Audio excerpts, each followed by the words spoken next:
chosen this extract because I think it illustrates this contrast, really, between the day-to-day dull realism of everyday life and then something happens. This is the first time that we've met this character. Debbie patted her hair in place and keyed in her security code.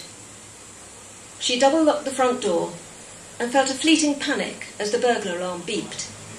It would continue for exactly 1 minute. When she'd first had it installed, she would stand on the doorstep and listen whenever she went out, afraid it wouldn't stop. It always did. The burglar alarm had been her mother's idea. Debbie's brother-in-law worked for a company that supplied and installed alarms. It's a sensible precaution for a young girl living on her own, her mother had said. You never know who might be hanging around outside when you're home all alone. Yes, Mum, you've made your point. I've already said I'll get onto it. Debbie had refrained from adding that, at 35, she was hardly a young girl. That afternoon, Debbie didn't wait for the alarm to stop sounding. She didn't want to be late for her nephew's first birthday party. Her sister was making a huge fuss about it. When she passed the letterbox, Debbie remembered her electricity bill. She needed to post it urgently if it was to arrive before the end of the month. She glanced at her watch, wondering whether to post the letter on her way into work the following day. There was no post on Sunday anyway.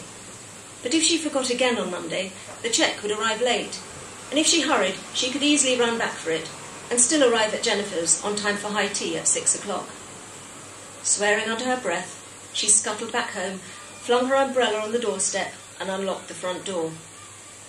Pausing only to key her code into the alarm, she ran into her tiny bedroom and fished the envelope out of her drawer. As she straightened up, she glanced in the mirror. A flushed, gaunt face stared back at her, framed by dark hair frizzy from her recent exertion. She grimaced. There was no time to try and smooth her hair down. She opened her wardrobe, grabbed a scarf, tied it round her head and hurried from the room. As she closed her bedroom door behind her and walked towards the front door, she halted in surprise. A man was standing in the hall with his back to her. He must have heard her bedroom door shut because he looked round. He was tall, with long arms and legs that gave him a spidery appearance. Beneath his hood, a sandy-coloured fringe hung down over pale, watery eyes that seemed to pop out at her. As he turned, Debbie saw the glint of a blade in his gloved left hand. A bolt of adrenaline shot through her. She spun round and fled back into her bedroom. Shaking uncontrollably, she leaned against the door with all her weight. Fighting her growing panic, she forced herself to push back against the door as she fumbled in her bag for her mobile phone. Please, please let it be here, she prayed. Her hand closed around the phone. She moaned aloud in relief. As she pulled the phone out, her bag slipped from her shoulder. Makeup, keys, purse and diary spilled out at her feet in a jumble. She took no notice. She dialed 999 and lifted the phone up. It felt cold against her ear. She waited. Silence. Trembling, she hit the keys again and stared at the screen.